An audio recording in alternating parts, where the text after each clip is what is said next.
Hey, what's going on, guys? In today's video, I'm going to be bringing you guys 5 tips for this cycle. So I know that a ton of new players have come since the cycle's gone into open alpha for this week, which is the week of July 4th and the playtest after it. And so I decided that I would go ahead and make a tip video to try and help you guys get started with the cycle. So let's go ahead and get right into the first tip.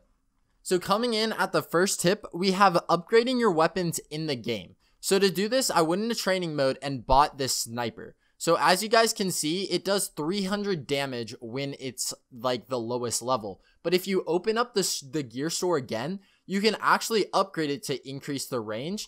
And then that's the first upgrade. But then for level 3 upgrade, you can actually increase the damage by 10%. So since this weapon was 500 credits, it took 200 credits to level it up each time. So now, as we can see, we get 330 damage. So it does kind of add up, and a ton of other abilities and weapons have different upgrades.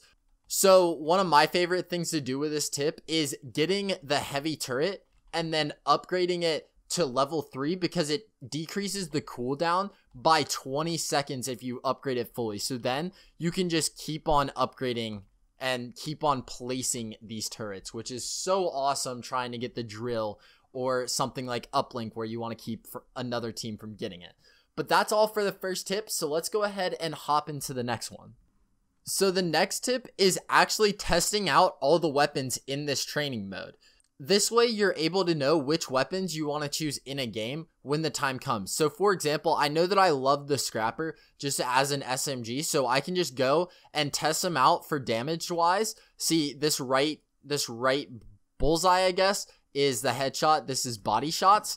But I've tested this out, and I know that if I want to go for a great SMG, then I might pick up the Scrapper. And you can do this for weapons and abilities, so be sure to test all of these out before loading into your first game. But let's go ahead and get into the third tip. So for a third tip, it actually involves crafting. So let's say that you really wanted to craft a weapon that you weren't able to make because you were at a lack of resources.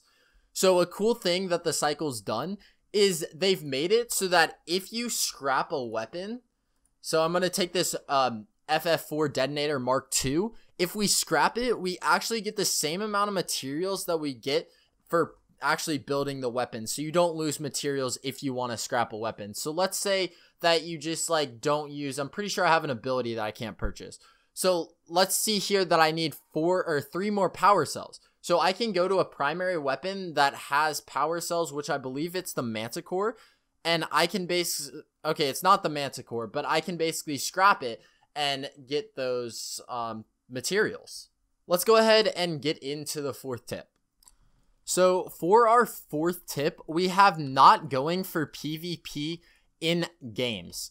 So the reason that I say this is because while you're doing PvP, you're wasting valuable time for trying to go for high VP games and actually getting the contracts done.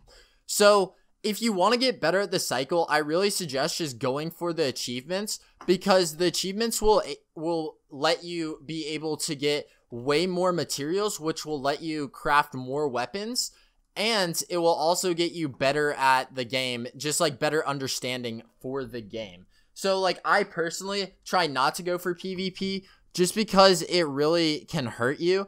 And like, I don't want to die. I want to evac every single time so that I'm sure to get the max amount of materials and experience that I can get.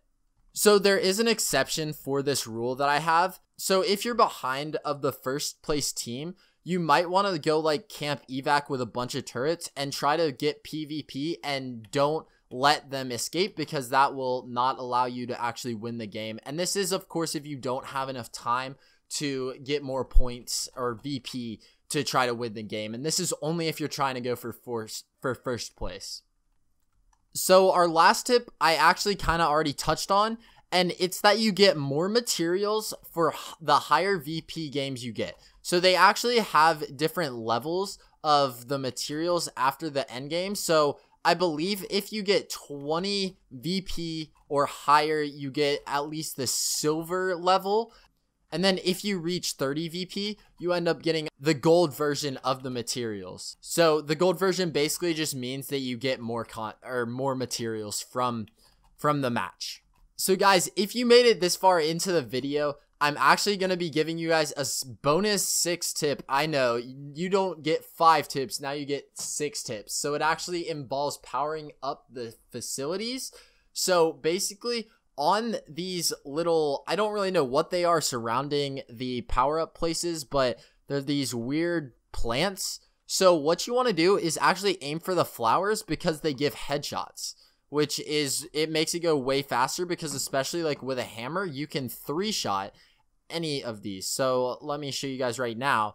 You see we're getting headshot and we can, okay, it's forward tap, but still it goes a lot faster than going like this where I have to waste way more ammo to actually complete this power up facility. But if this video did help you guys out, be sure to let me know in the comments down below.